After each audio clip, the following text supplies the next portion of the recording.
basically we're going to be painting a fall tree as our subject matter. We're going to be focused on texture, atmosphere, colors, and of course, palette knife painting. The very first step is to get your brush, preferably something similar to this, and I'm gonna draw where everything's gonna go on my canvas with raw sienna. Before I get started, these are the colors I have on my paint palette. We've got burnt umber, raw sienna, a peach color, cerulean blue, cobalt blue, canary yellow. What kind of red is this? It's just a regular red, magenta, white, and another white. This white is thick, and this is actually really key in order to create the textured look, especially if you're going to use acrylic paint. I highly recommend ordering Gaffrey paint online, Gafree, I believe. It's heavy-bodied acrylic paint, meaning it's super thick, and that's going to give us the texture that we are looking for in this painting. So it comes in tubes like this, and you squeeze it out, and as you can see, it's super thick. Let's just get started. Oh yes, you also need a palette knife.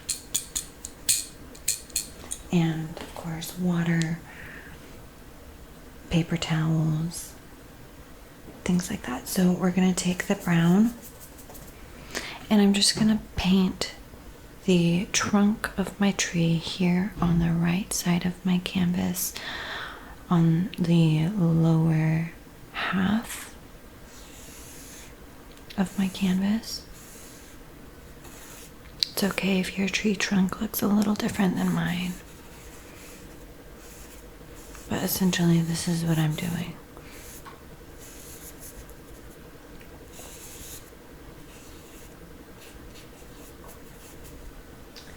I don't know if you can see it. Now might be a good time to put on my split fade camera. So that is my trunk. I'm also gonna now plot out where the grass is gonna go. Because the ground is not even, I'm gonna do a wavy line, and I'm actually just gonna fill that in with my raw sienna. I believe that's what this one is. Yes, it's raw sienna. Raw sienna is like the color of my dress,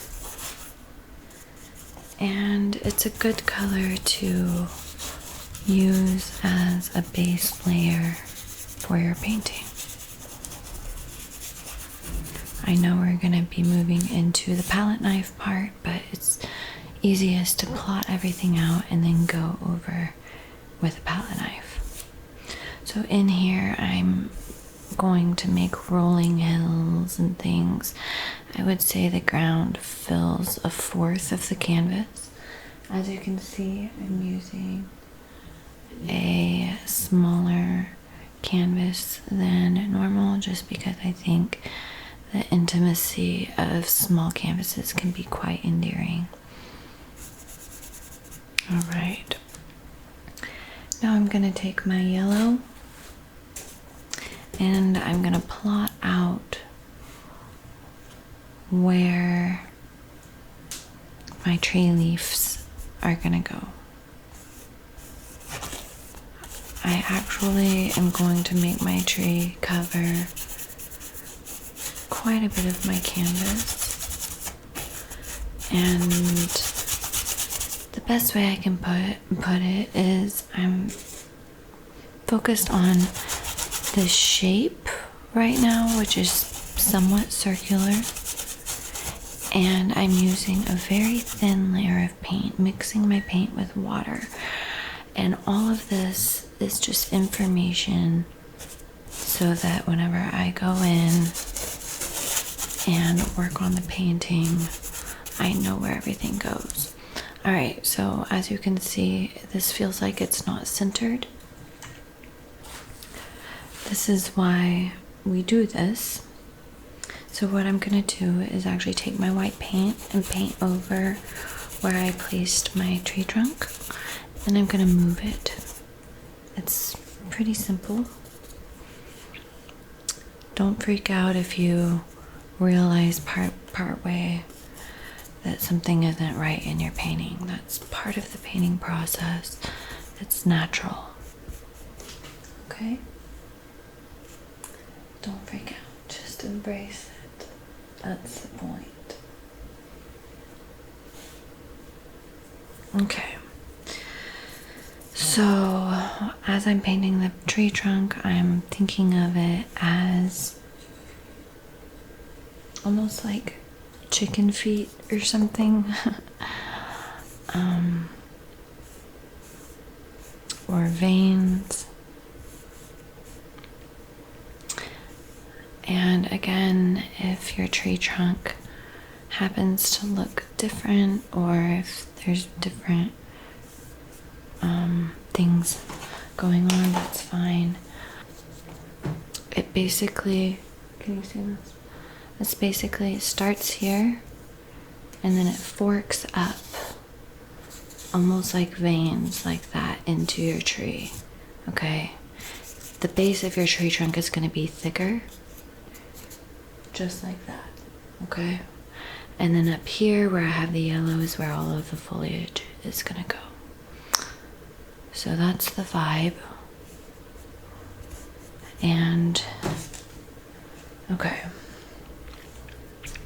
so now that we have a general idea of where everything goes, let's take a minute and use our palette knife to actually mix the colors that we're going to be using in this painting. Color mixing is extremely fun, but you have to take your time, okay? You gotta take your time with it. Okay, so this is gonna be a fall scene, so using fall colors is the key. We're gonna be focused on orange, yellow, brown, and blue. Now, I don't have a color wheel with me right now, but orange is the complementary color of blue, which is why an orange tree with orange foliage will look beautiful up against a blue sky. Let's focus on mixing our shade of blue right now. The first shade of blue is taking the cerulean blue, mixing it with white, mixing it with the Gaffrey white to add thickness, and let's just mix that together and see what happens.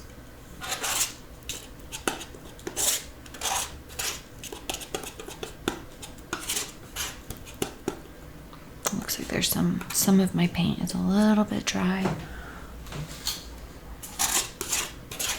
So this is a nice bright shade of blue. I really like that color. Now we're gonna take some of that blue, cut it in half, and add more white. Okay, that's gonna be our lighter shade of blue.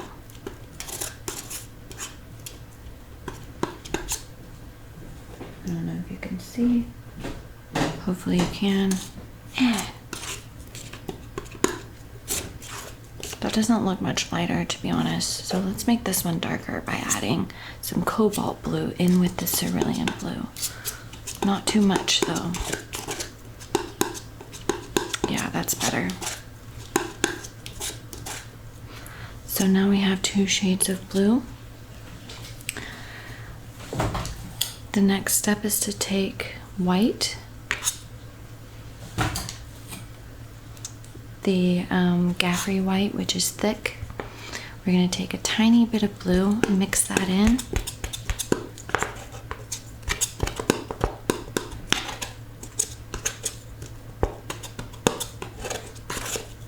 And I'm actually allowing a little bit of the yellow to mix in with it.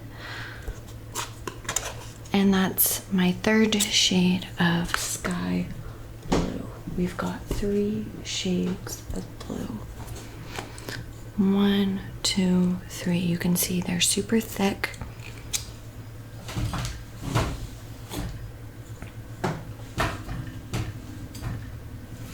Hang on. My paint is drying too fast, so what I'm gonna do, since this is acrylic, is I'm gonna take my water and just splat it on my acrylic paint to keep it nice and wet. That's my little trick. Okay.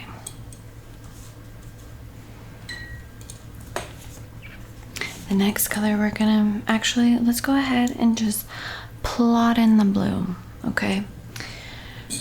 There's gonna be a gradient from top to bottom, meaning there's gonna be a gradual transition between dark blue and light blue. The bottom of the sky where it meets the horizon is gonna be the lightest shade of blue. Now here comes the fun part. Are you ready for the fun part? All right. You're gonna take your palette knife and you're going to start painting with it. And the key here is to embrace the messiness. We're also going to be focused on using side-to-side motion with the palette knife, because maybe some horizontal motions, but mostly side to side, because the sky stretches out horizontally. So because the sky is a horizontal sky, we're going to use horizontal marks.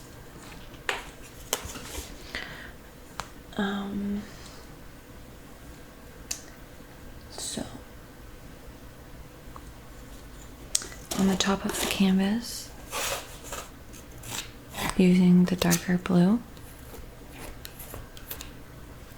let's bring some of this blue into the tree. We're doing the sky first because it's easier to layer color on top of it instead of trying to paint in between the leaves. All right, so now let's focus on that medium blue and put it in. I just flicked a bunch of paint out into the distance. Hang on, I have to clean that up. 1 sec.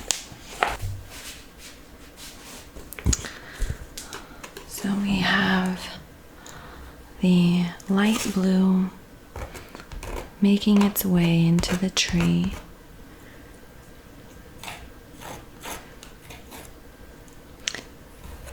Depending on how you hold your knife determines how much paint you actually get on to the canvas. And you can also spread the paint with your knife. Like right here, I'm gonna spread it a little bit. Okay, now we're gonna go into our lighter shade of blue down here at the base of the canvas.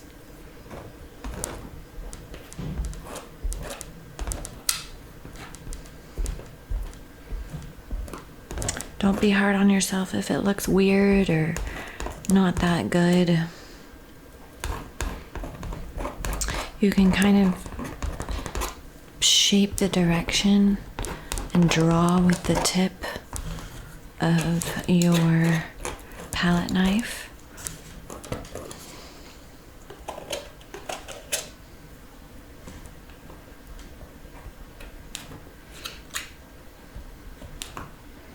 I would say palette knife paintings are, see how I'm kind of scraping out where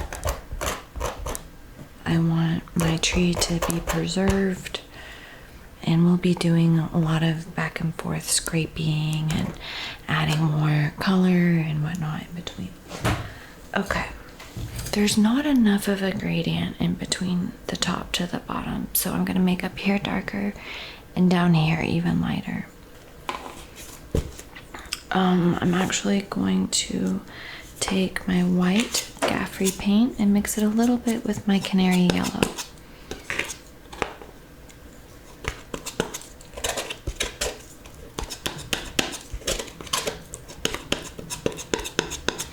And I'm going to kind of integrate that into my into the blue, but not too much because then it'll turn into green. Mixing a darker shade of blue and adding it to the top. It just doesn't feel dark enough. Man, it's annoying. I'm gonna add more blue into my mixture and even a little red. That should do the trick.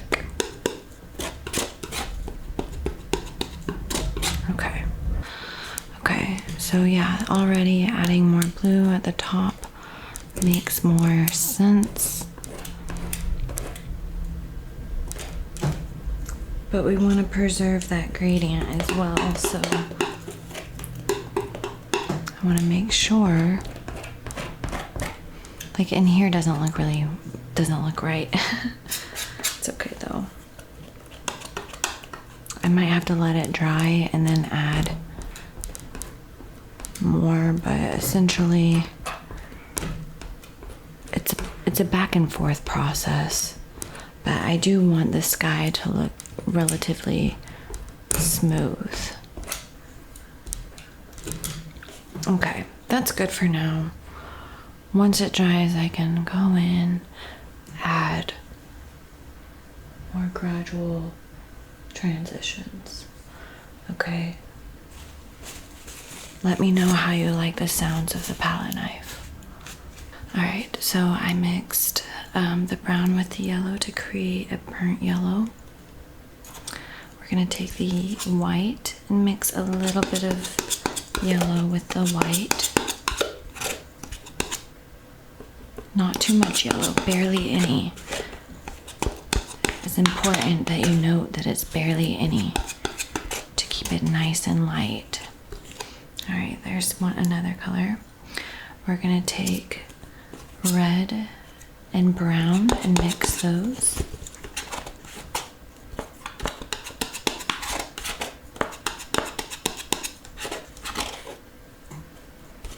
Maybe a little bit more brown and red together because there was some white on my paint palette, so it lightened it, which is fine. So already we're creating a color palette. We're gonna take some of my raw umber, which is the dark brown, and we're gonna mix that with red as well. Nice. Now let's take red and orange or yellow to create a beautiful bright orange color, which is also found in fall foliage. This is a good start. Hang on, let me add more white. So again, this is Gaffrey paint. It's very thick, and that's gonna give us that heavy-bodied textural feeling with the paint. that a lot of people associate with oil paint, but you can achieve it with acrylic as well. Just making another shade of light yellow.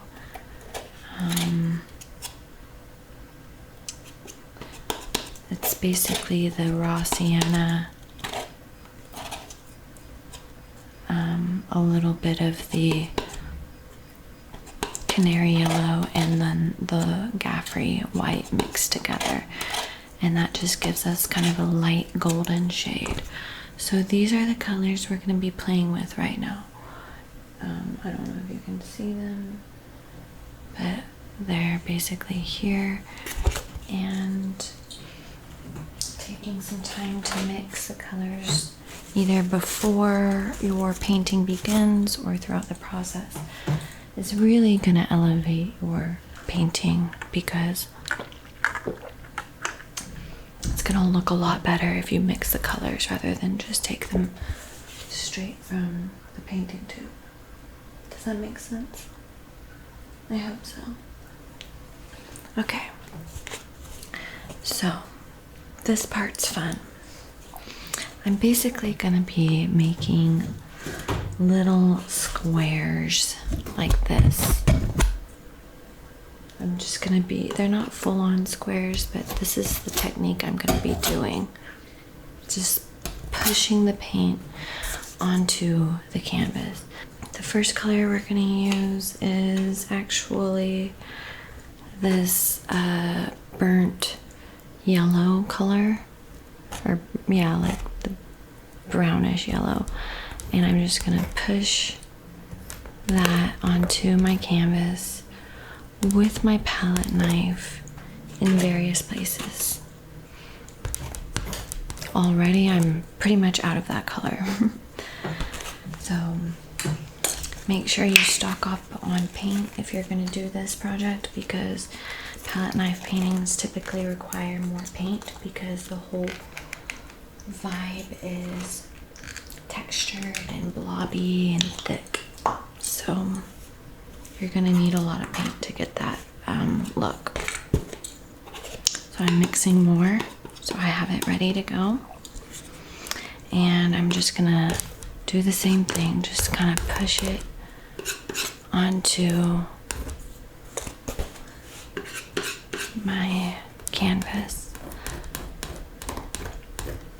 I'm also scraping in smaller leaves, if you will, which is really just organic shapes.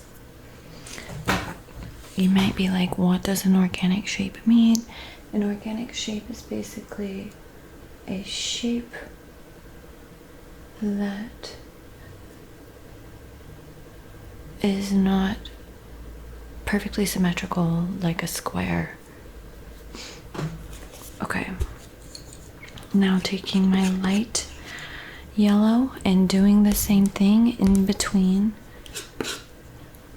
those places. Doing my best to somewhat preserve the paint that I have already established on my canvas. If you feel like you're losing control over the paint, that's okay, it's perfectly normal. Just move on to another area.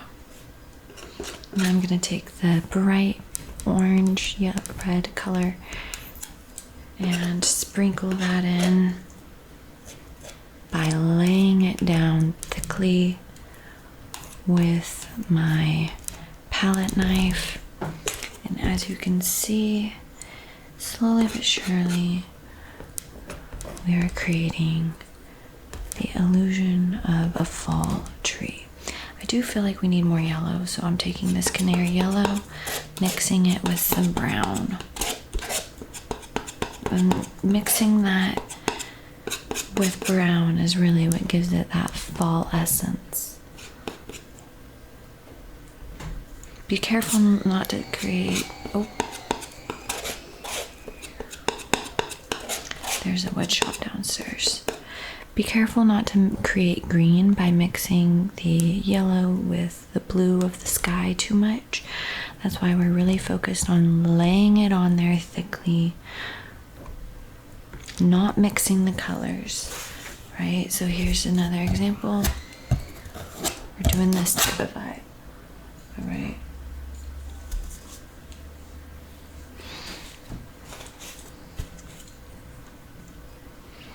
Let's mix more orange, red, and yellow together.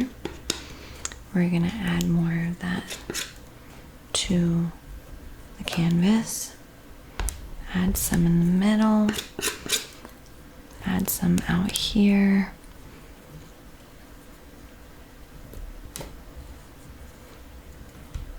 I definitely feel like we need some dark brown on the edges of the tree to create some depth.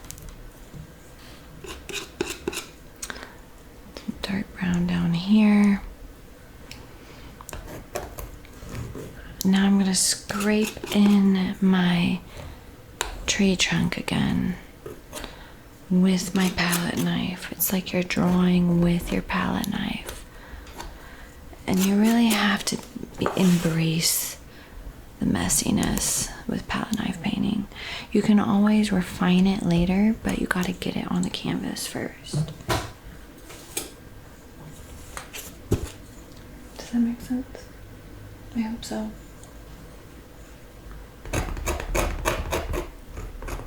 Scraping, scraping, scraping to create some shape.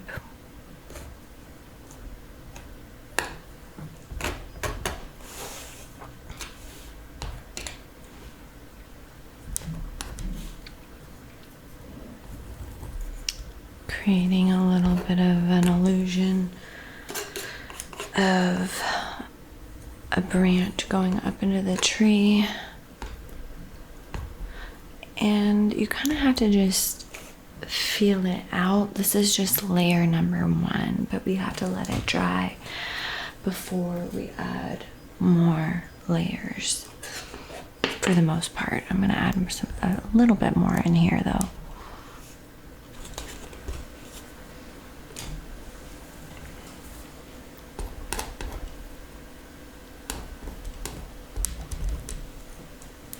I mean, it's starting to look tree-like.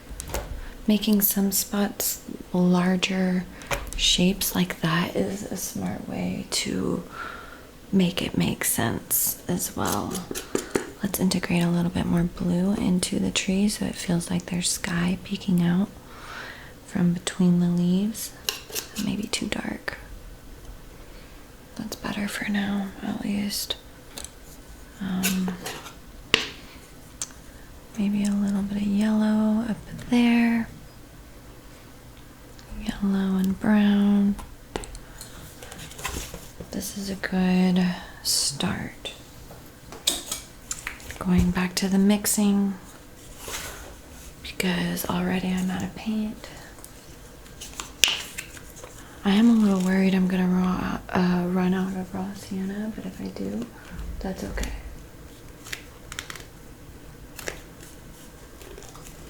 We can always use the paint that we have and still have a good painting. The colors you really can't live without is white, yellow, and red. Those are the colors that you need. Those are like tools that you must have because those are the primary colors, and then the white allows you to activate the color. Oh my gosh, this isn't coming out. Oh my goodness. It's okay. Let's just go in with this brown, mixing it with yellow to make it go further and to make it lighter and brighter. Okay. I'm going to use side to side motions with my palette knife for the ground. Large motions.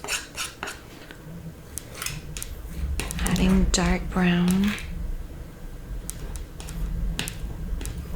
This may not have been the best day to record, but all right. And mixing the brown with the light brown, dark brown, light brown, red ensemble, basically. Like that.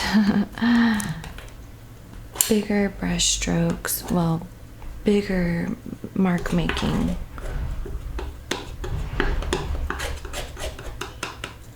Bigger mark making with the palette knife, adding little glimpses of red in the ground.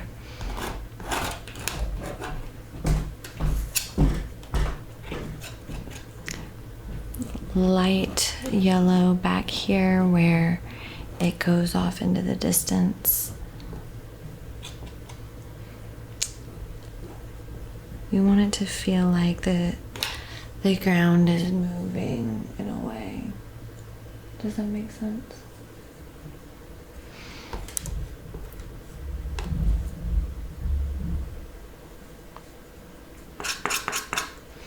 Darker brown in here. Light yellow up in here mixed with brown just to make it look like there's trees or something back there.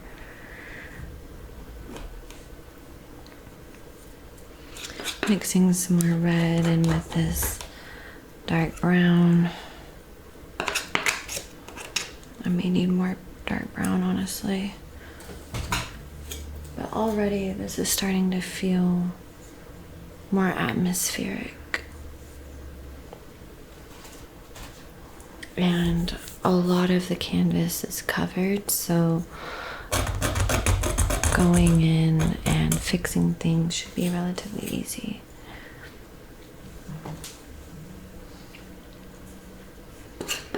I do want some bright orange in here because it's closer to the viewer, so it's more saturated here at the base of the canvas.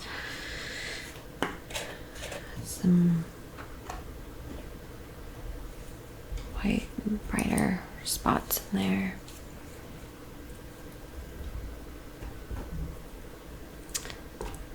That looks good.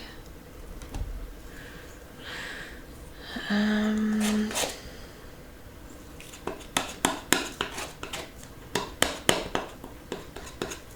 feel like I need to let it dry really before I can layer too much more on here and make it make sense. You know?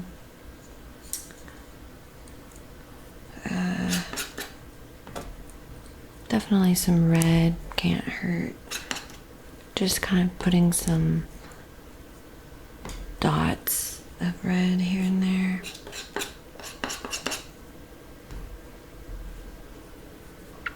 Which kind of capture your eye a little bit.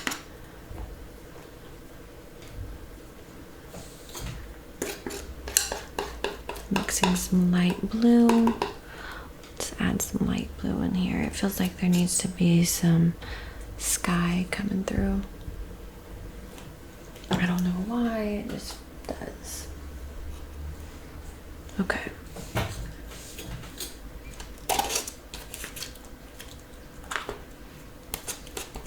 Mixing some more light blue and making in here a bit lighter. See, now that it's dry, I can paint over what I already have and it doesn't really mix in, which is nice because I can layer up. But I basically want the base of the painting to be lighter. Like, I want the sky to feel more atmospheric and lighter back there.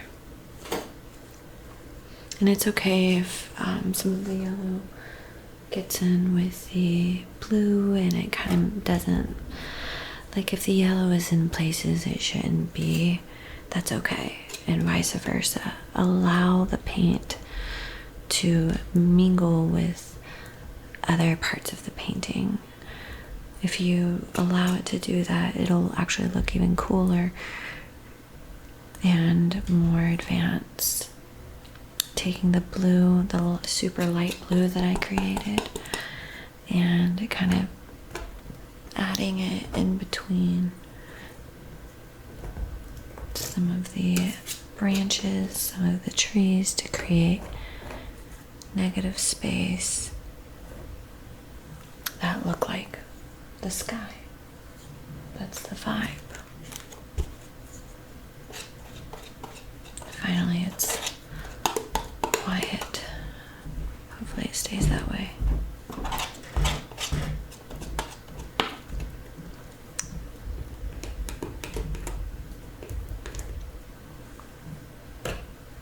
Like right there, my lord. Lots of maybe some unintentional mark making happening. That's okay.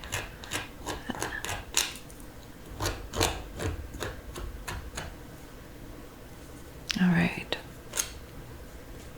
I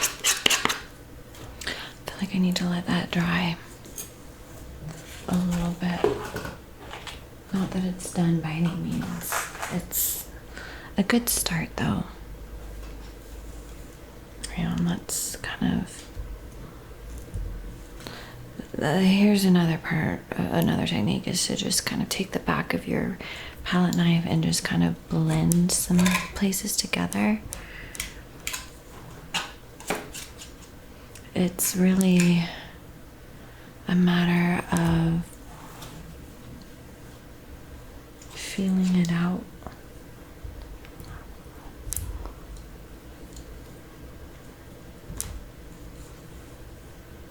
It's getting there.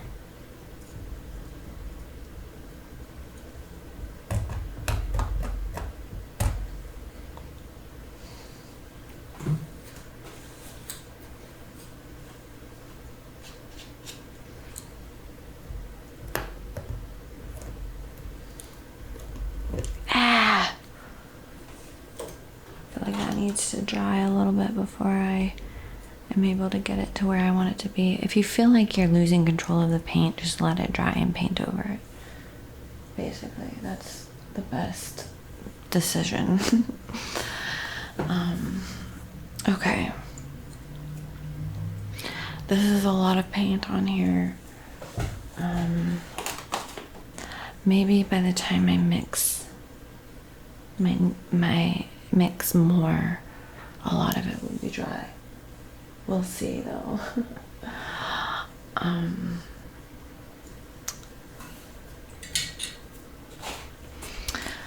gonna have to show you my technique for transferring paint onto another palette paper.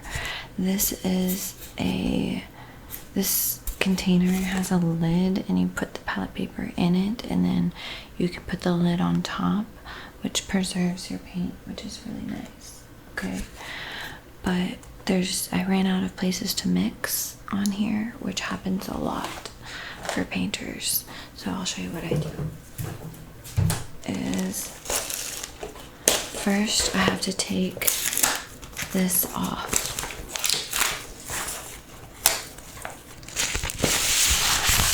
That you buy separately, and you put that in your container. Then you tape it down so you can mix.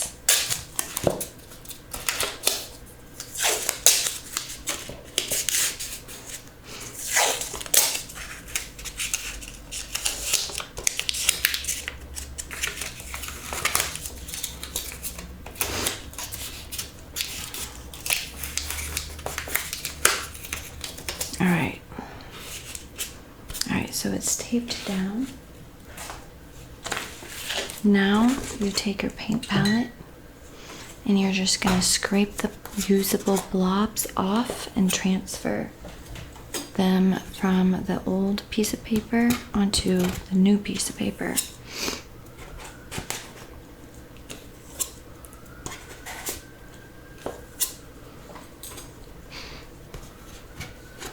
This is a good way to preserve some of your paint when you need to get a new paint palette, basically. So hopefully that makes sense. So I got most of the paint off. So I'm gonna now fold it up like so. Fold it up and then I'll just throw that away. Now I'm gonna add more paint to my palette. Actually, different brands of paint have different brightnesses. I'm gonna use this red. I mean, it's Artist Loft. I use a lot of like craft paint, if you will, but I also mix it in with some more expensive paint. So I go back and forth between both. But don't think you need to use expensive paint to have an amazing painting. Alright, adding more white.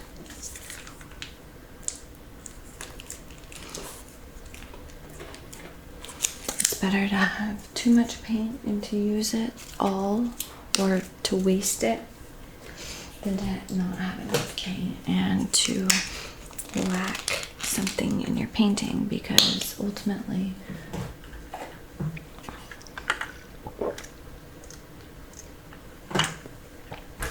you're only going to use the paint that is on your paint palette. So it's better to have paint on your paint palette, okay? All right, the next thing I'm going to do is I'm just going to remix some of my colors. Also, when I'm at the end of a tube, I'm going to show you one of my tricks. One sec. As best as you can, at least.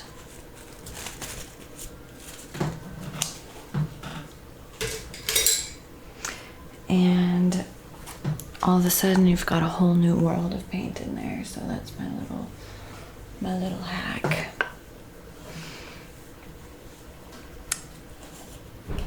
All right, so I'm gonna take my paint palette knife, scrape in there a little, get some of that paint out. All right, that's quite a bit of paint. Look, all of that paint that was in there.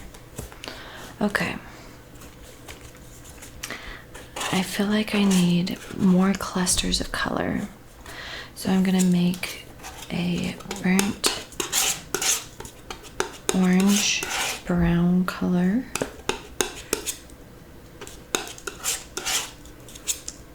And that's brown and yellow together. Now I'm gonna do a really light yellow, tiny bit of yellow with a lot of white and a tiny bit of brown.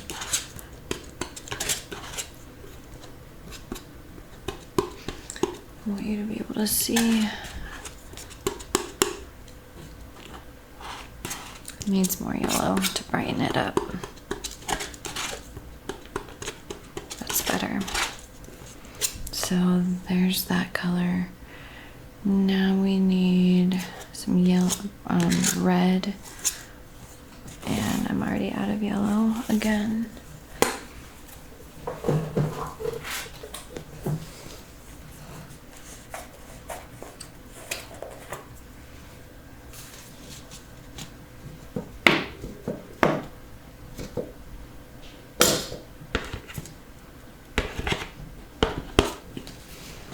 Okay, taking some of the yellow, mixing it with the red.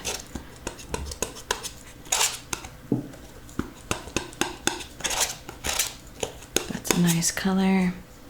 Now taking red, mixing it with blue. That's too dark. Taking just a little bit of that blue and adding it with more red, making kind of a purpley color. We've got brown over there. Let's focus on these colors for now.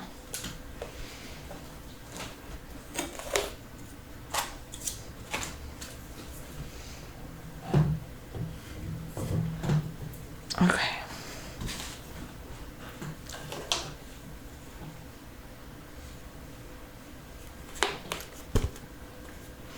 All right, so let's do At the base of my tree in here, let's do orange and try to,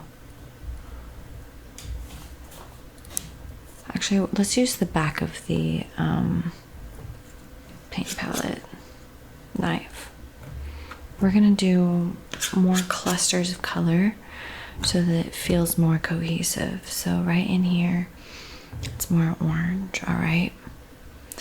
And then it's gonna kind of gradually go over to the right. And you can't push too hard with your palette knife, otherwise it will flatten the paint and mix it too much. Adding a little bit more orange up here.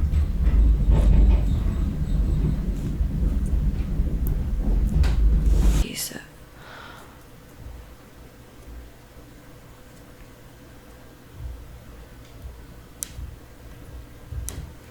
I'm not sure what's happening in there.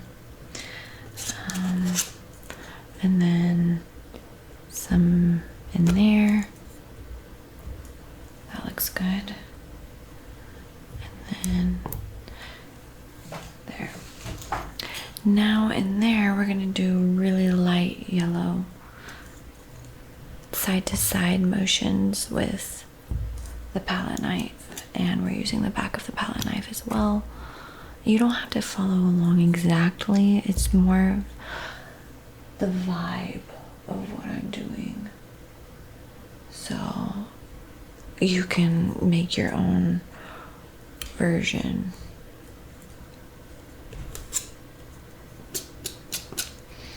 Let's do lighter over there as well.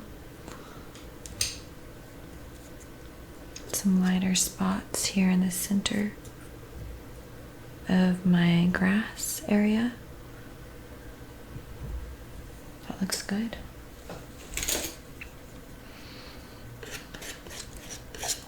Let's do a few dark red again.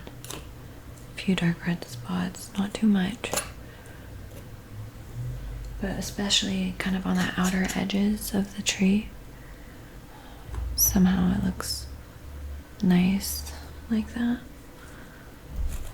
If it feels a little too obvious, you can cross back over. I'll show you what I mean. You can put a blob on there like that, and you can also kind of go like this to take it away and put it back on, and now you've got a more dynamic blob.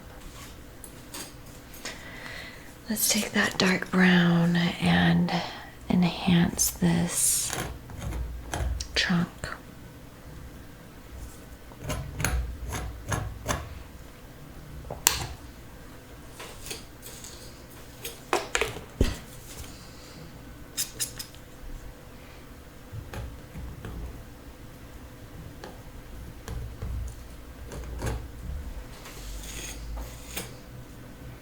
We want the base of the tree to feel connected to the ground.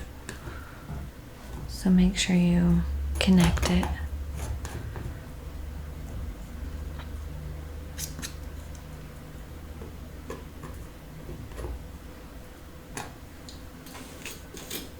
In here feels weird. Let's mix some light blue, some really light blue. Lots of white, tiny bit of blue.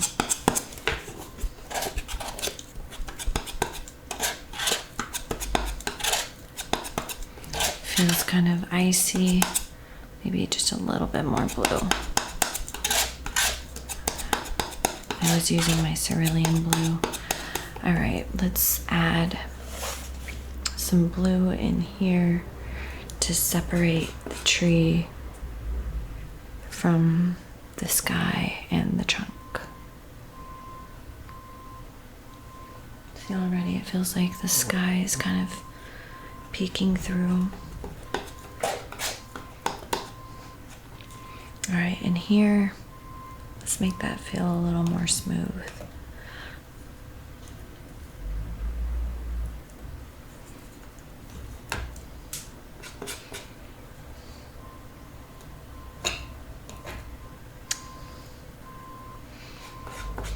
do some horizontal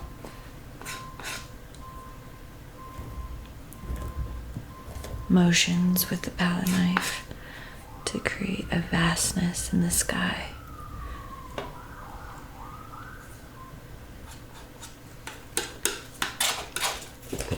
Let's create a little bit of a darker shade of blue, not by much.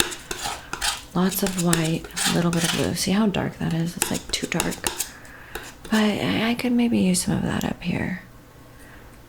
Let's actually cut into the tree a little bit with some of this dark blue.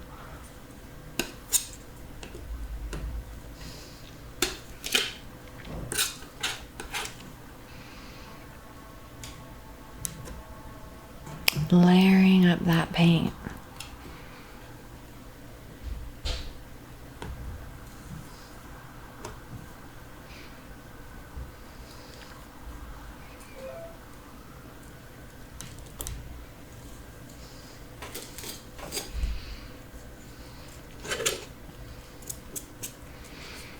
I might need that to dry a little bit before I add too much.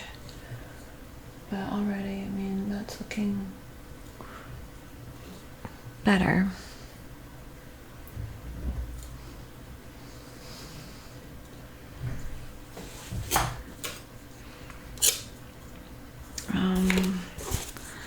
Once again, we must mix more paint, brown and yellow together.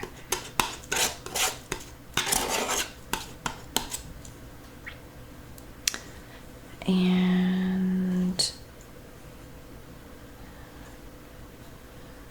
maybe if I did a shade that's a little bit brighter than that brown, by adding more yellow into the brown and yellow mixture, that might add some dimension in here because it's feeling a little lost in the center of my tree.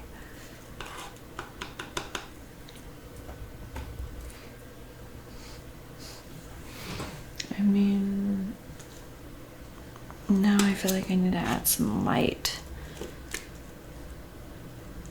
back in.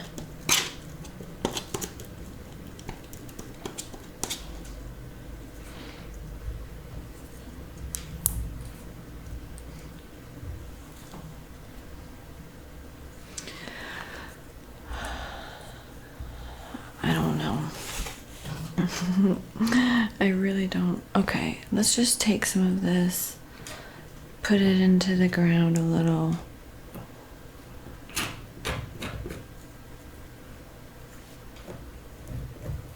Scrape in some more bright orange at the base of my canvas. Ooh, that looks nice. The bigger blocks of color tend to look really nice in this type of painting. Adding just a few. I feel like there needs to be some like darkness just kind of coming through a little bit more in the tree. That looks good. Like it feels more round, more dimensional.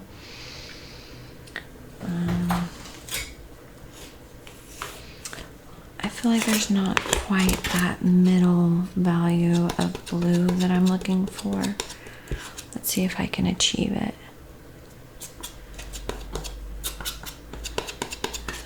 It's like not too dark, not too light in here.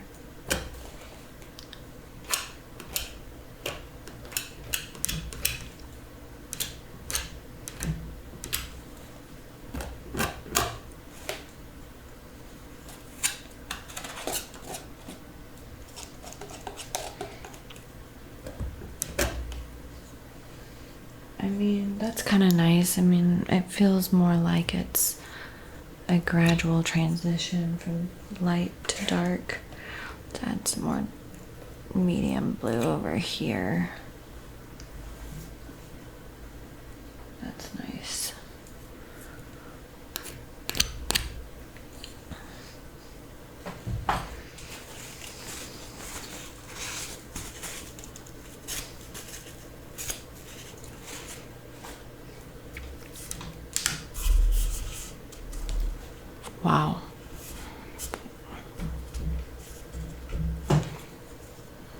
Not sure. I don't feel like it's done. I feel like it's a nice start though, you know? But it seems like it needs maybe just a little more finesse.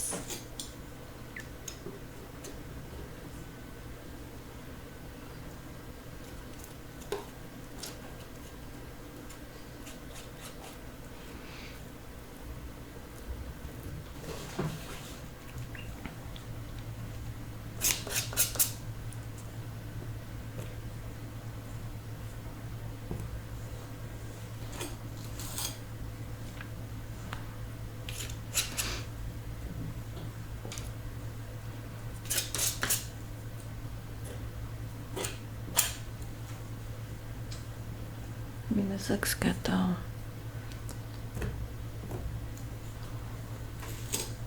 Alright, let's take some of this light color and add a little bit of a moment of highlight in the tree. And you may need to paint blue around the tree trunks like I'm doing in order to create the exact shape that you're looking for. It's kind of a back and forth between negative and positive space. Negative space being the space that surrounds the physical object, which is also necessary to paint.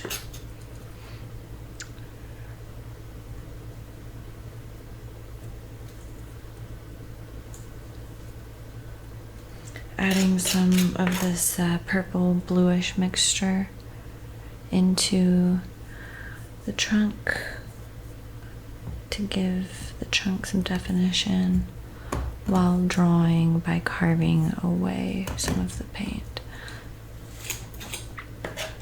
Kind of doing both, scraping, adding, scraping, adding.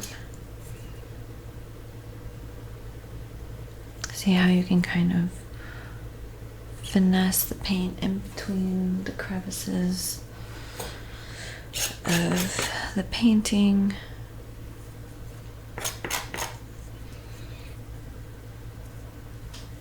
You just have to give yourself time to get it done.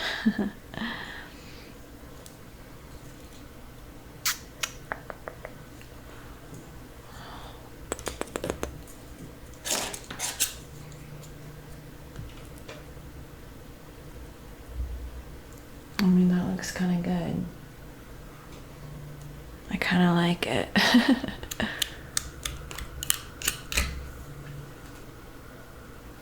I mean, there's a lot of space on the side of the canvas. That might be nice if I filled it in.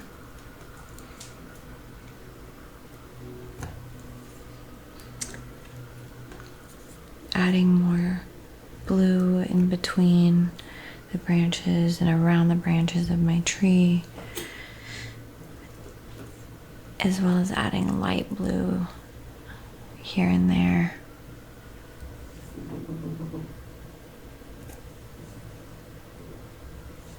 There. It's kind of like icing a cake.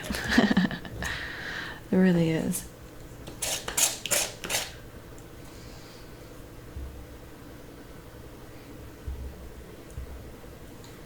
You kind of have to just go back and forth. I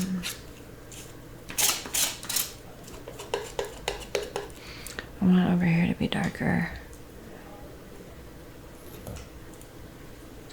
That looks cool. Feels like it's moving. Maybe some dark in there.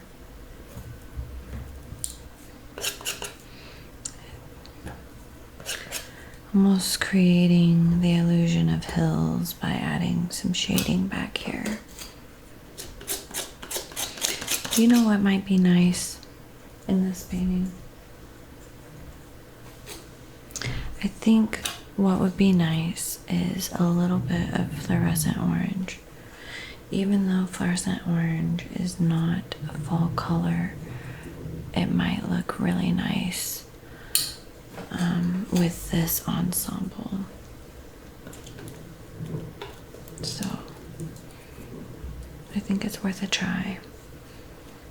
If I hate it, I can always paint over it.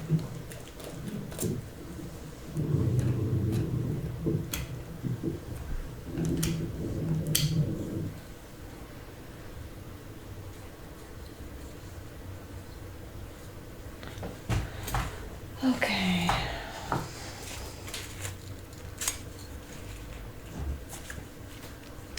That's what we're gonna do. We're gonna take a little bit of fluorescent orange, although I feel like adding, trying to think what it needs. I think it's the orange. Okay, 1 second.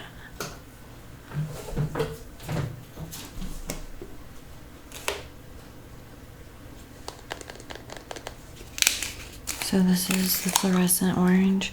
This is golden acrylic fluorescent orange by, well, I guess Golden Acrylics. I also like Holbein for fluorescent, but this is a good brand as well, and it's not that expensive. You can get it on Amazon.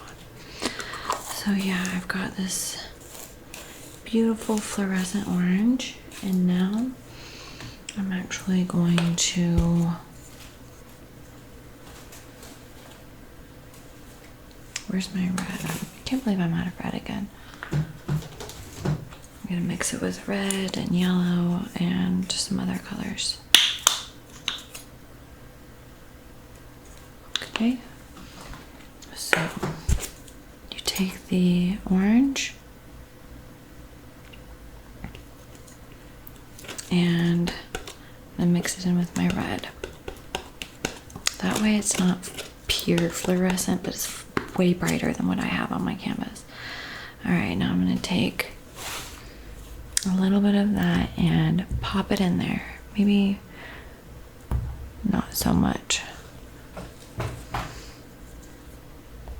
More like that. Like using the tip of my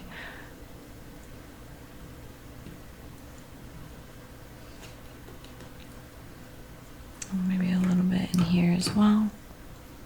That's nice. Maybe a little bit in the middle of my tree as well. Okay. It's starting to look leafy. You know? It truly is looking leaf-like.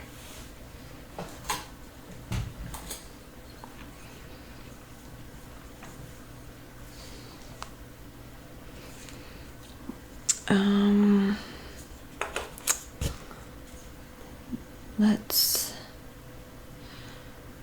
take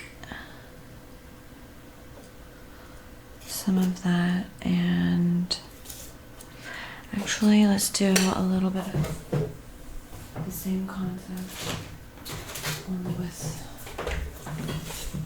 fluorescent yellow.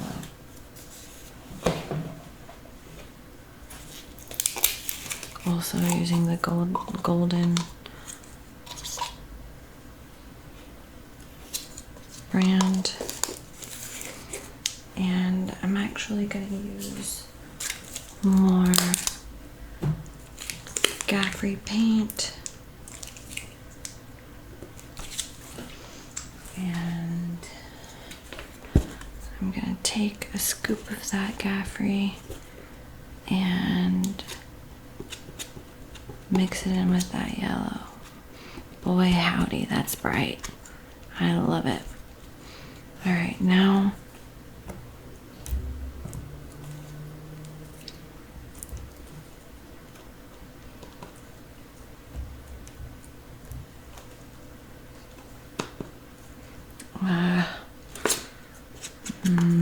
I don't know, hang on.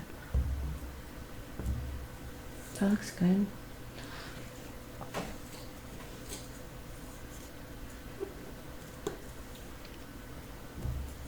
Smaller leaf motions so it feels broken up a little bit.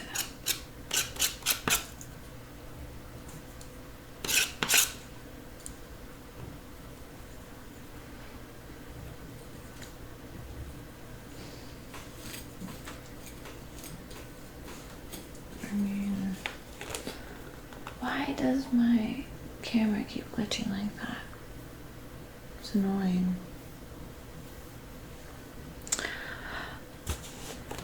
Okay.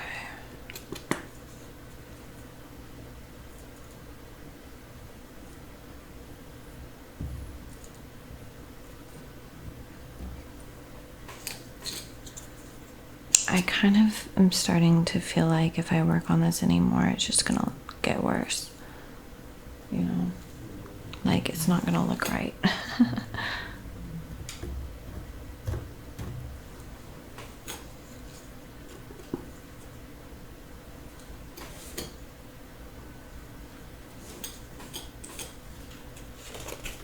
And it's getting dark outside. I'm just gonna add those final touches. One of my art teachers always said, just add in whatever it is that bothers you the most.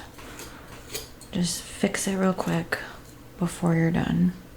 If you could do like one more thing to do, or one more thing on your canvas, like just do it, you know?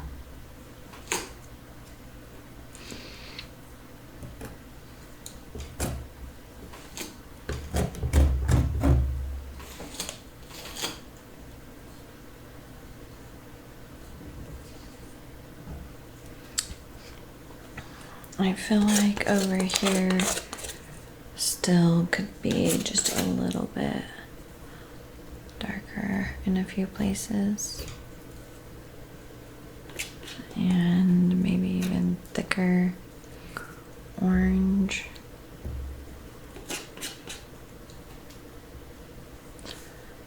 I mean, maybe. I hope you're realizing that painting is not this linear thing. It's very back and forth. I mean, that looks cool.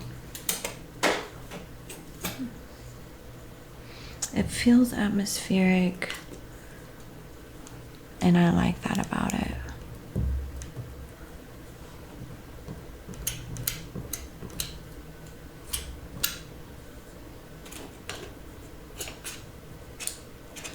Let's get more. I'm just gonna try to use up some of the paint that I have on my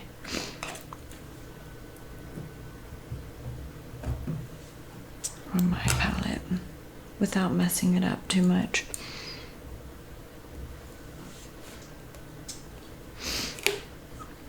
Hopefully.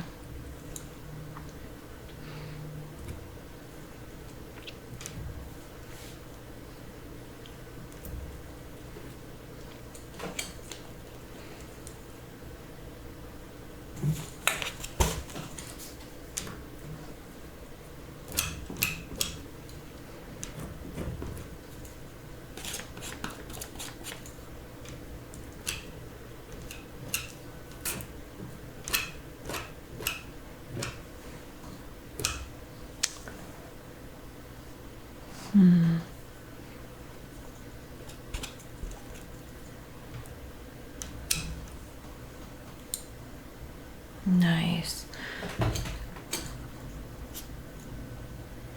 I feel like I need big, like a big moment in there that's like a blob.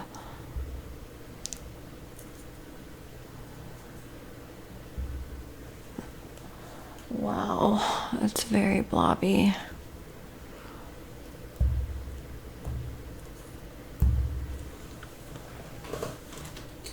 It needs to be lighter though. I think that might work.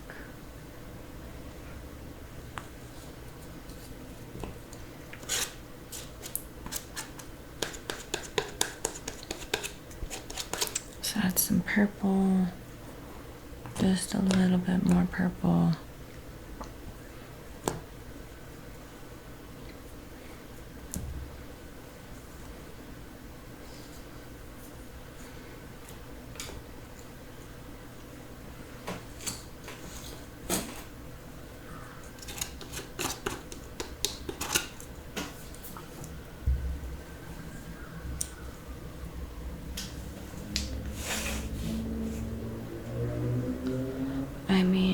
somehow it looks like a tree.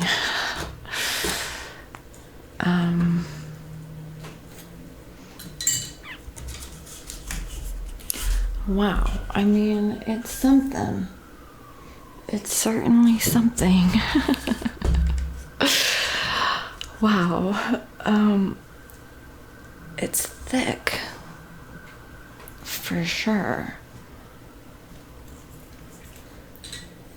I'm gonna take my paintbrush and just shade the right side of my tree with dark blue a little bit. It's okay if you go in with your brush with a palette knife for palette knife painting. It doesn't have to be all palette knife, but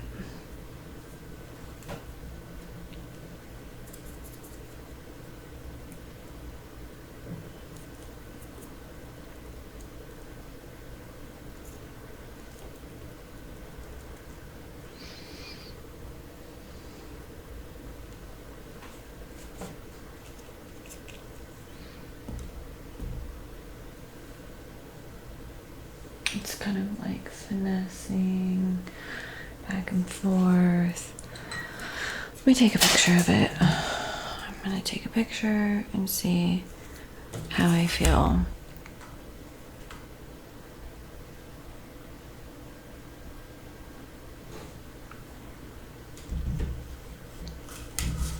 I mean,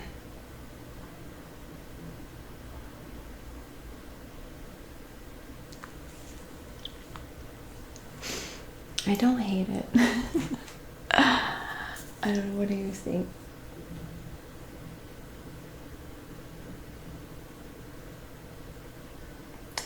I mean, I think it's kind of fun and cool for a beginner level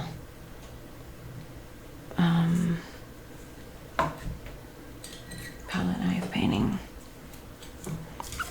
Let me see what it looks like from.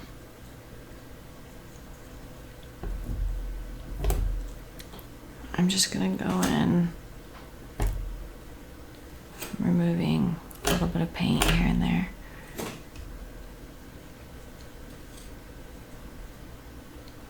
I don't know why, but that looks better. Sometimes you have to like just, I don't know, finesse. Take away some of the contrast in a few places by pushing the paint, you know, and then that allows the contrast in other places to kind of move forward a bit more.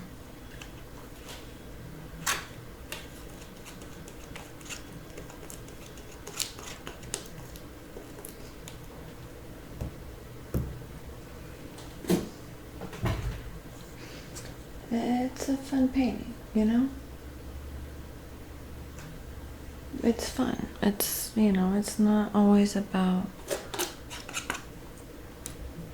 proving yourself as an artist. Sometimes it's about exploration and trying something new, and I think that that's kind of what this piece is for me. And hopefully for you too, if you followed along.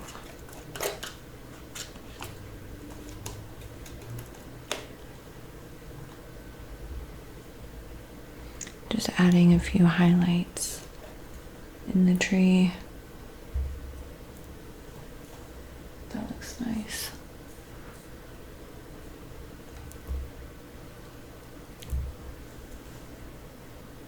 Yeah. I like it. It's kind of like from a distance, it looks better than up close. Close.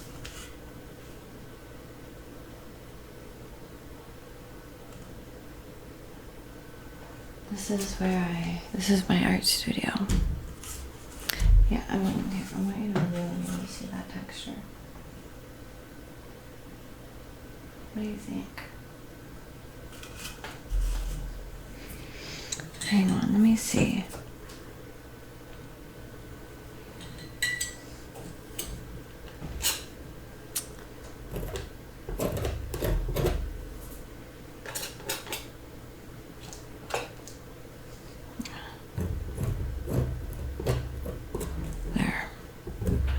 I wanted the ground to be a little less like obvious where it started and stopped. So yeah. I blended it with some light yellow. Anyway, there's again an up close version. I might paint the sides later, but I have to wait till it dries. So thanks again so much for being here. I really appreciate it. I hope you learned a thing or two about how to paint a tree with a palette knife. I love you, and I hope you have an absolutely wonderful evening. And again, thanks for joining me today. Mwah. Bye. Hi, welcome. Thank you so much for being here. Let me know how everything sounds.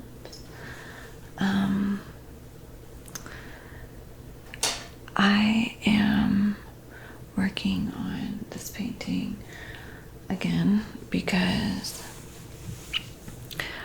basically I went home and I looked at it and I thought it was almost done, but not quite there.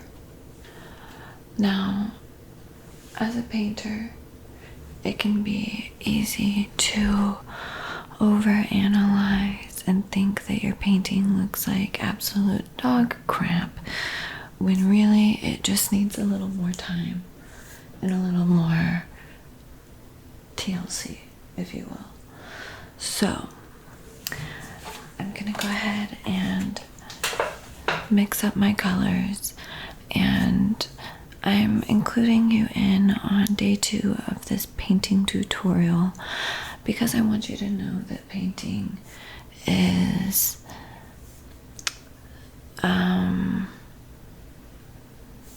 it's not always a one and done thing.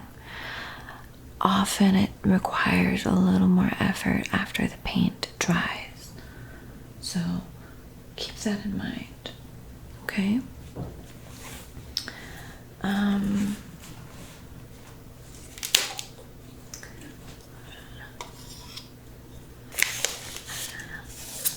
I'm using fluorescent golden acrylic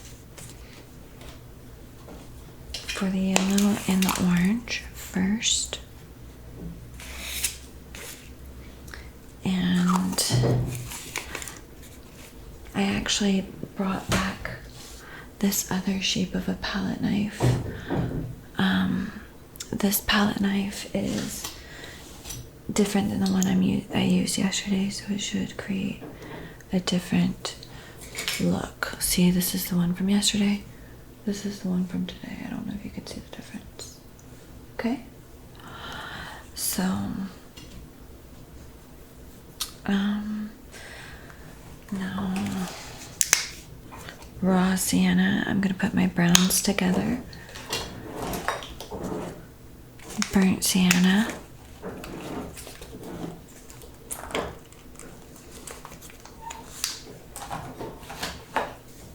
Raw umber. Excuse the noise downstairs.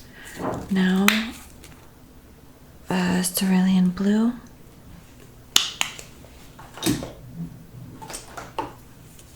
A little bit of permanent magenta. And I'm throwing in this terracotta. You don't need this color, but it's kind of a quick dupe to capturing some of the colors that are in this composition. And I'm using a combination between Liquitex and Artist Loft paints right now. Oh, I also found this Colorations. This is from Amazon for sure. It's kids paint, but I feel like that orange might be a useful color. And last but not least, this is the main ingredient, Gaffrey heavy texture acrylic paint. This is the main vibe, okay?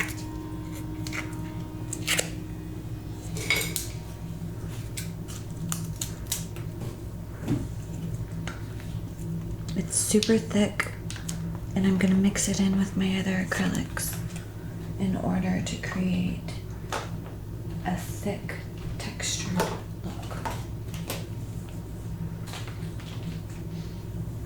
For the light blue, I just took white and mixed it with the blue. And I'm gonna take more white and mix it with part of the blue that I already mixed to make an even lighter blue. So we have multiple shades of light blue. And now I'm gonna actually take a little bit of that yellow and mix it in to give it kind of a hazy, kind of milky effect. Okay. That's nice. Now, if you're anything like me, you may get carried away with the mixing process. So at some point, you just have to start painting. I'm gonna mix one more color. This dark brown with blue and red. Okay, so this is gonna give me a really deep, rich brown, purpley, in between brown and purple. If it's too purple, add a little bit of yellow in there, which is the complementary color of purple. Actually, I'm gonna move that over here and add even more brown. All right, that's good enough for now, okay? So these colors here are the colors we're gonna play with. The colors on the outside of the painting palette are the colors that we use to mix with, okay? So I'm gonna explain the vibe. I'm gonna concentrate a pastel yellow in here and in here. And I'm going to do my very best to create thick, solid shapes. And right now we've got a lot of organic, kind of muddy shapes happening. Now it's nice and dry. I can go in and layer more solid shapes so that the eye feels like there's detail in the tree. Okay? So, taking my pastel yellow, scraping up a bit. All right, we're gonna try not to overthink it. All right, there's a nice solid shape. Let's not mess it up. I'm gonna do another one next to it. And of course, the texture underneath interferes, but that's fine by me, chickadee. I embrace that, actually. So, let's do a few over here as well. Few down there. So already it feels like there's a place for my eyes to kind of land.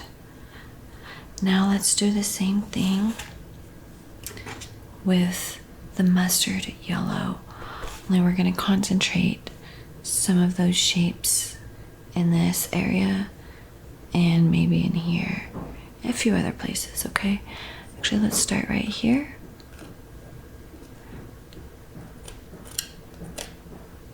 So this mustard yellow, it needs some white. It's laying a little flat. So I'm adding some white into it to brighten it.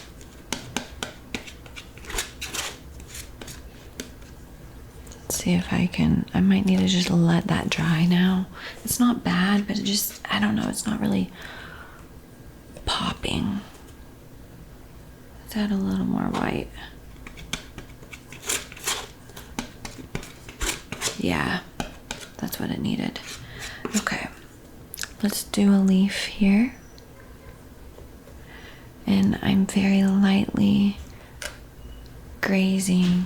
So this is kind of called scumbling, honestly. So Scumbling is whenever you have a dark color like this and then you put a lighter color over it thickly, but allowing the places underneath to show through. That's scumbling. So that's kind of what I'm doing, a little bit of scumbling. It's a nice technique. People do it to make it look like there's snow on the mountains. It can make something look more vintagey. And I don't know, there's different effects. Okay, let's do one here.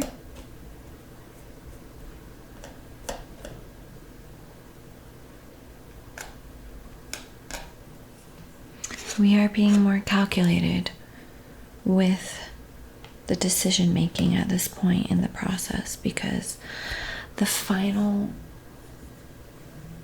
painting brush strokes are the most important. Let's add some bright orange here at the base. Now, I wanted to tell you something about color theory. The closer something is to your eye visually, the brighter, the more saturated, the more contrast there will be, both in size, color, texture, everything. So brighter colors up here where the land would be closer to me visually, more saturated color, or not saturated, desaturated, lighter hues where the land or sky is further away will create that illusion of depth. So adding a little bit of orange in a few places just to kind of bring out some of the colors. And again, this is a good way to allow the eye a place to rest. If it doesn't have a place to rest as you're painting, it's just gonna feel like a bunch of gobbledygook in the artistic terms. Okay, a little bit. I feel like this could be even lighter, making my mustard yellow more of a wheat color by adding even more white.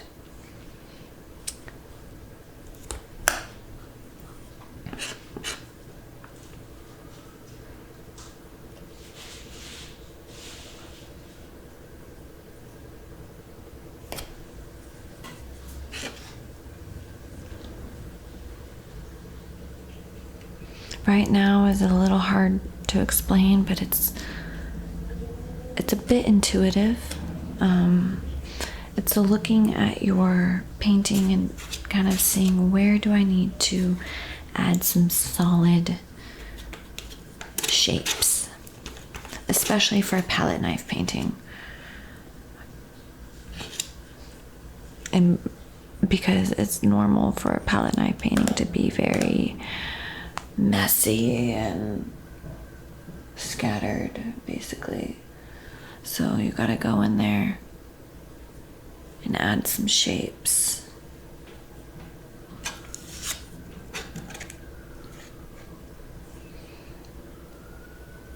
I'm gonna add some really strong light shapes in there where it feels like the land might be kind of curving toward us.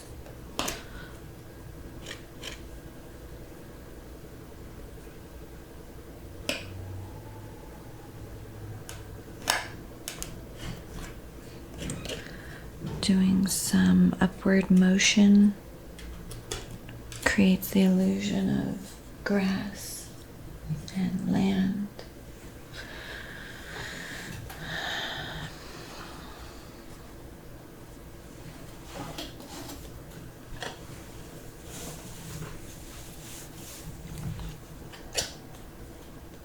Let's take some of this wheat color, add it back here. Make it feel more determined.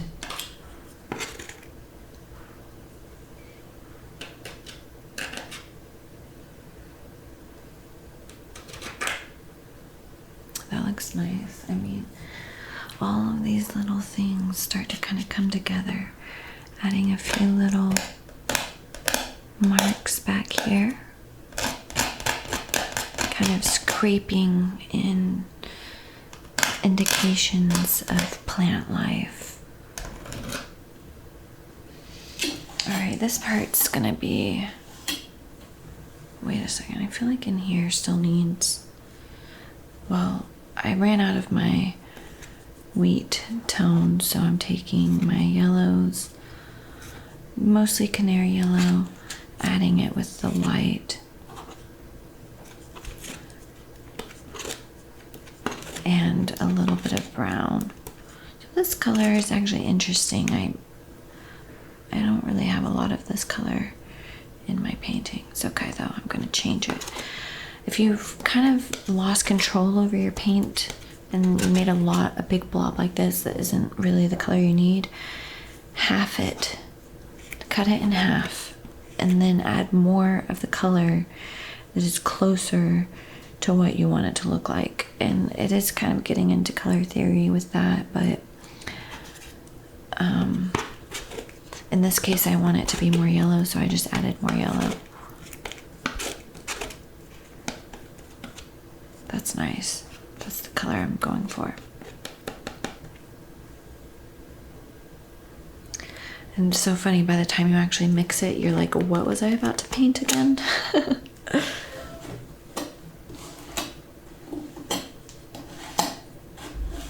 I have a,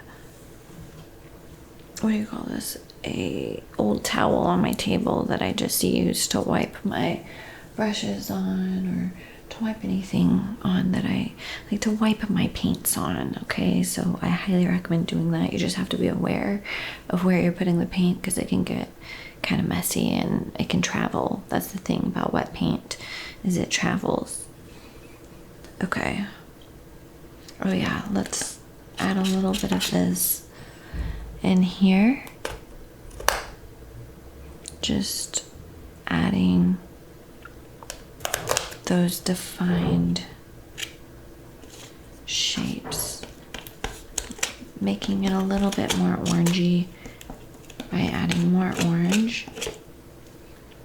It just seemed like it needed that.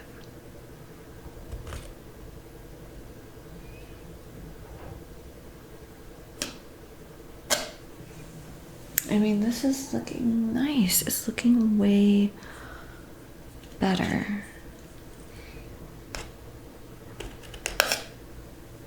That's a nice shape too. That's a very telling shape.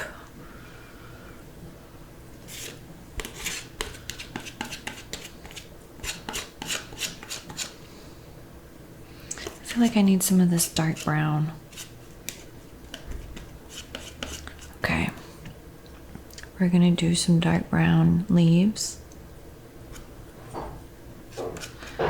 They're smaller than some of the other shapes that I've been playing with.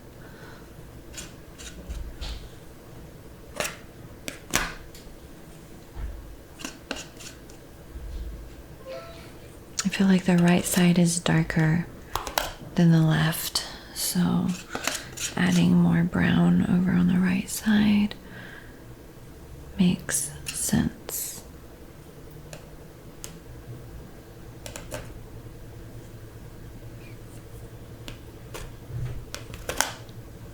That's nice. Feels a little bit bright in here. Just breaking it up just a little, you know, it's helpful.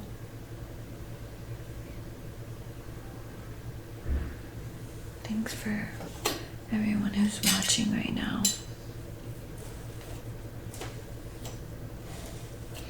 Okay.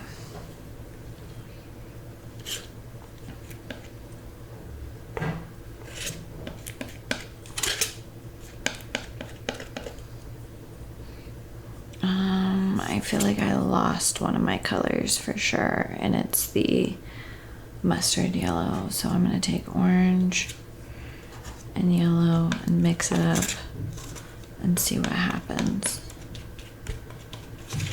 I don't feel like that's mustardy enough. Add a little brown.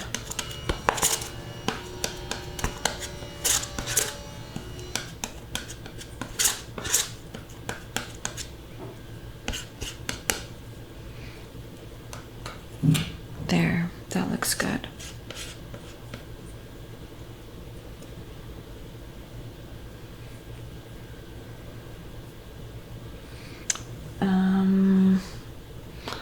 Maybe a shape there, and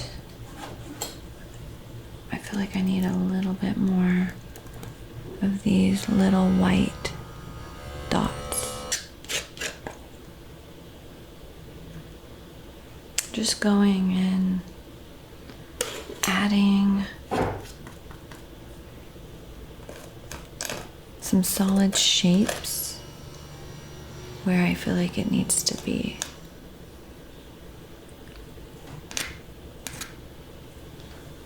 That looks good. It's a noisy day today.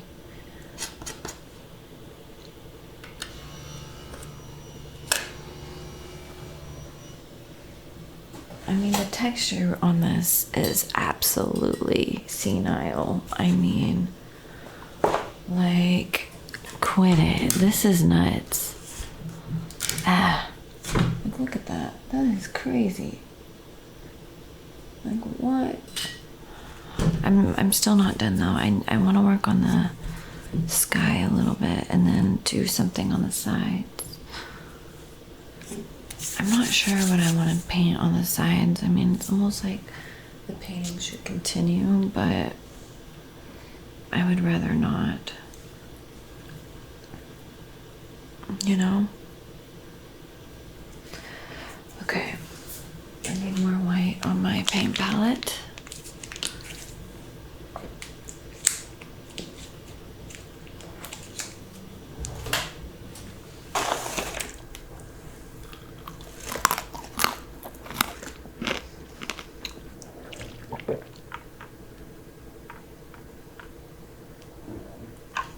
I'm going to focus on putting my light blue more heavily in through here.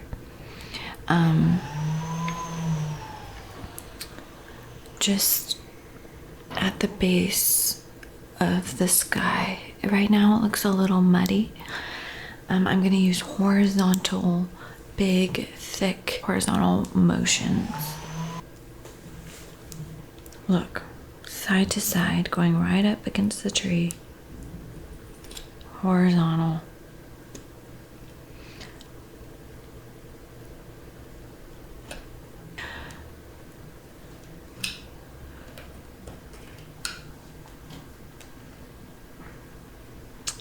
Look at how good that already looks. Just lightening it up down there.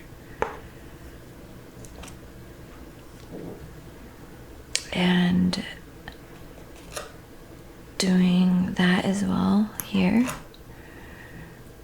And I'm truly working on the negative space, which is the space around what it is that you think you're painting, because the natural inclination is to say, I'm painting a tree, but really you're painting tree, ground, and sky, and all of everything is equal. If you were painting a person in front of a white blank wall, the natural inclination is to just paint the person, but a painter paints the wall just as thoroughly and thoughtfully as they paint the person, because everything in the painting is equal. Okay, so remember that as an artist and as a painter. Don't forget about the space around what it is you think you're painting. All right, we're gonna add more paint around the tree to make the tree feel more snatched and just outlined, you know?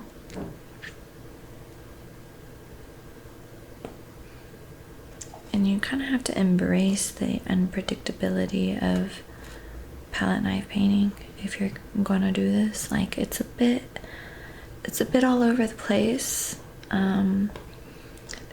But that all over the placeness is the nature of this type of painting, and that's why we're drawn to it, because there's something human about the texture. And yeah. Now we're going to take some of that medium light blue and we're going to carve out some of this space behind the tree by doing thick slabs of paint. Again, allowing each motion to not be interrupted by the next one too much, because that's the vibe of this painting. You want to be able to see where everything is.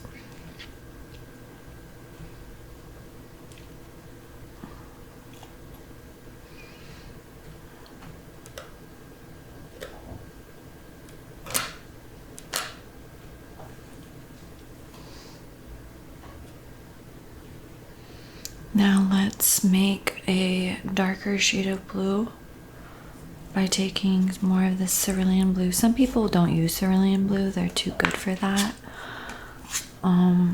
If you're a purist who doesn't like factory kind of synthetic colors, then don't use cerulean blue. But if you're like me, who likes to use all of the resources available for the sake of my painting and not to stoke my ego or how good I think I am or not am, I just want to use what I can, you know, then I encourage you to use whatever you can to get the effect you want.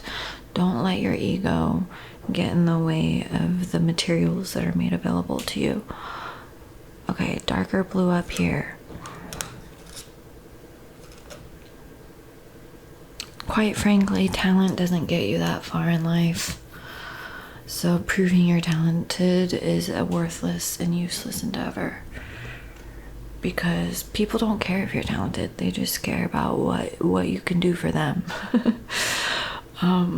Okay, so carving out around the tree with the blue.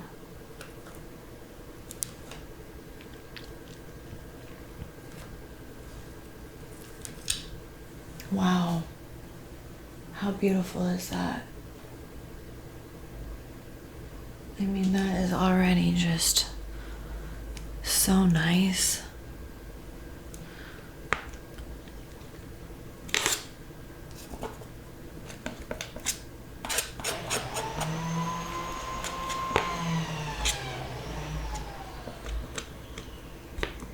Okay.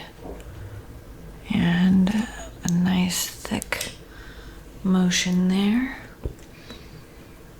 Let's do some moments of blue in here.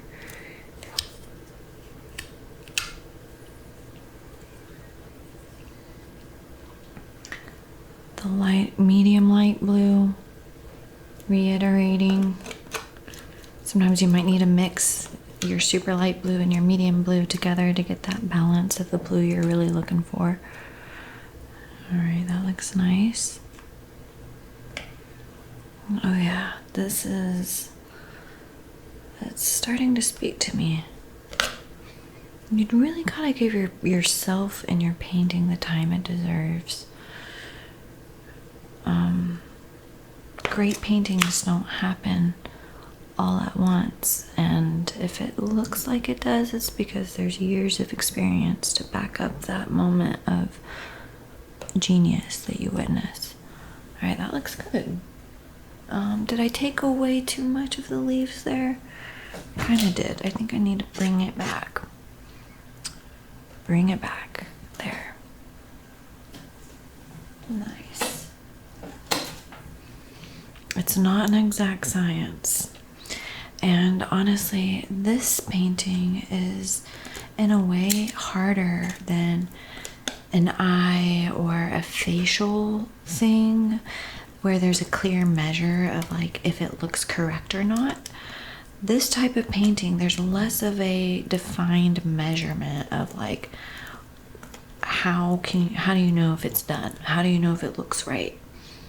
How do you know, like what are you measuring it on? it's more ambiguous, and that can be scary for some people. Smaller moments. We don't want to overdo it. That's the other thing. Sometimes you get to a point in the painting where you're tempted to keep going, but it's like it wants to be done.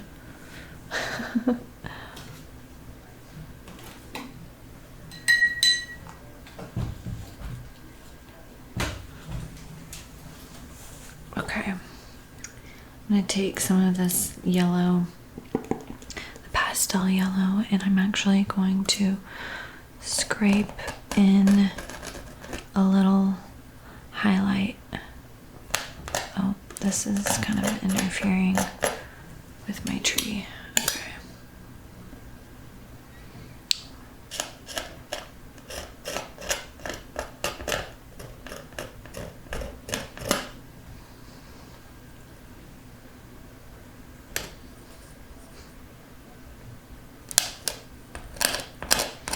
I mean, that kind of works, maybe. Taking more of the blue from the sky and working it around the tree trunks and branches to make them feel more defined.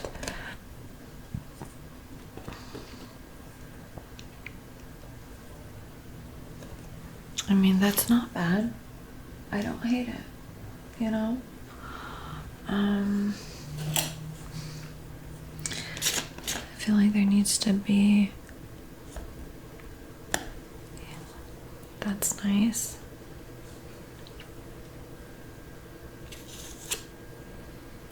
Let's do a little bit of bright orange pieces here and there.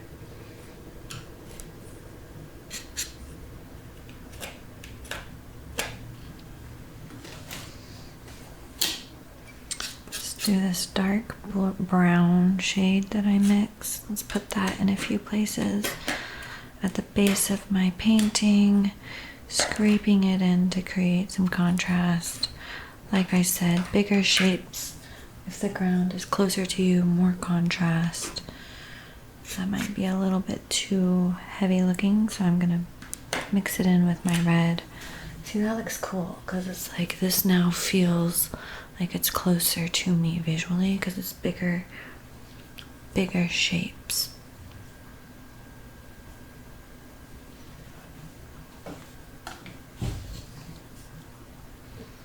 Let's take a little bit of this light color and put it back here. That's nice. And this just kind of makes it look like the ground is kind of moving a little bit to not make everything so directly side to side and straight. Like we're kind of trying to feel where the ground moves.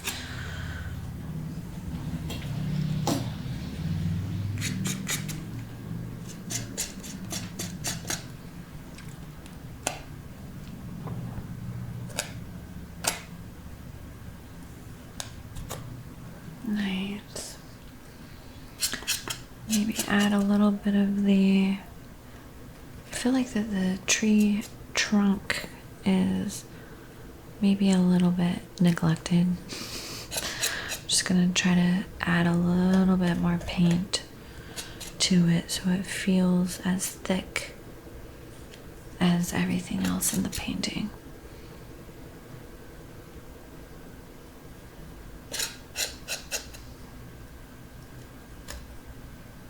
I want to preserve that light that I have on the left side of it as best as possible.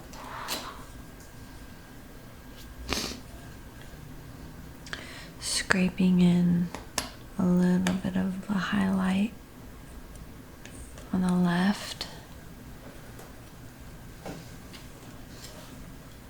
I mean, it looks pretty good. I'm here for it.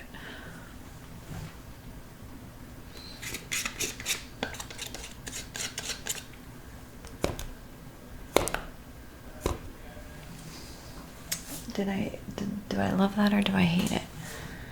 Ugh, you get to a point where you just start like overthinking everything and you're like, see,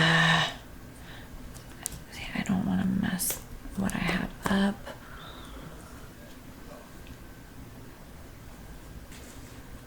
I feel like there needs to be a really there. That's nice. That's like ambiguous enough, but also like strong enough. You know what I mean?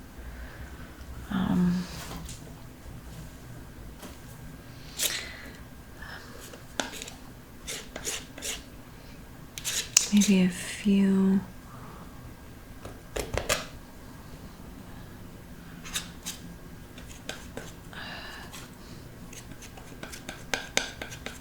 This part really is up to each painting, but I hope showing you what works for me, I hope that helps. Hang on. I'm gonna add a few more solid marks in here.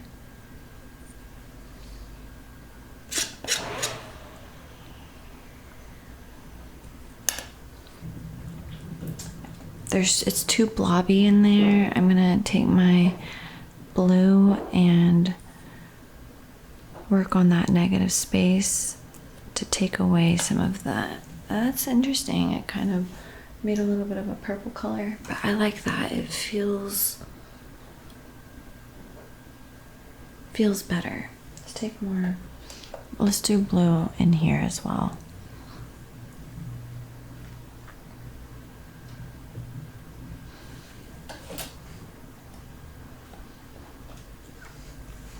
Just having a few really solid marks in there can pull everything together. Doing a few highlights over here in the darker area. I mean, that looks good too.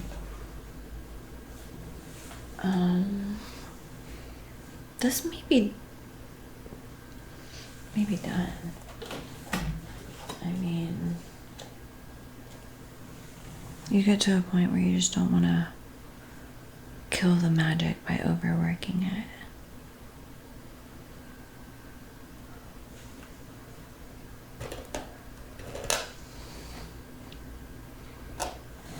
I like how there's moments of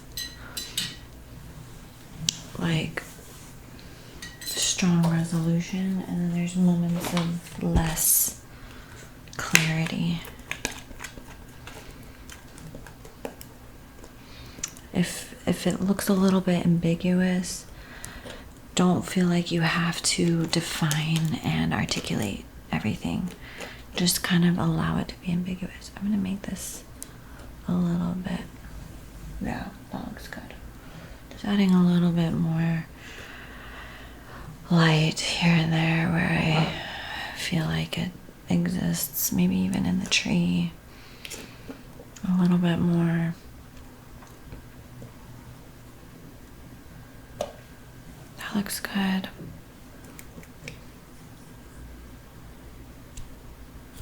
That looks good too. Okay. Wow. Do you have any ideas of what I should do for the sides of the canvas? Because I almost feel like I could put like brown velvet or something on the sides to kind of frame it. Because that big thick side I feel like calls for something. For now, I'll just take my leftover brown paint and paint the sides brown. Because you can always change it, but I think at this point anything is better than white. But I don't want to extend the painting onto the sides. I feel like I just want the painting to exist on the front because I don't know, I that's the vibe I feel for this painting.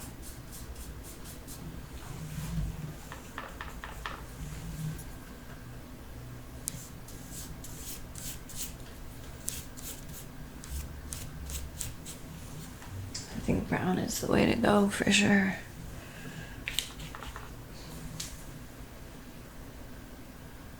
At least for now. You can always change it. Nothing's ever permanent. You know? Especially with painting.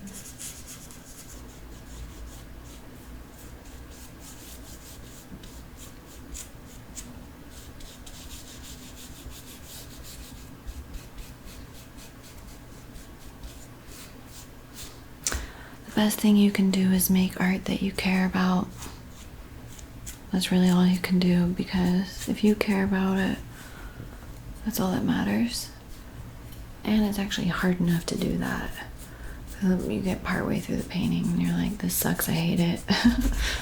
At least that happens to me like all the time. Just push through that phase. You'll get there. Give it a little more time, work on it a little more, let it dry, come back to it, fix what you don't like.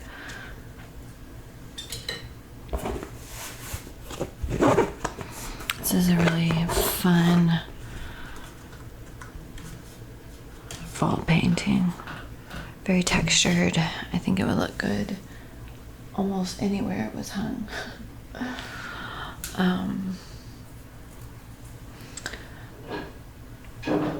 So I'm probably gonna head off. I'm glad that I was able to share day 2 of this process with you. We're done with this painting. There's only so much I can do to it. But I feel like now there's more detail. There's places for my eyes to land. And it just makes more visual sense. So, thank you again for being here. And I hope I see you soon.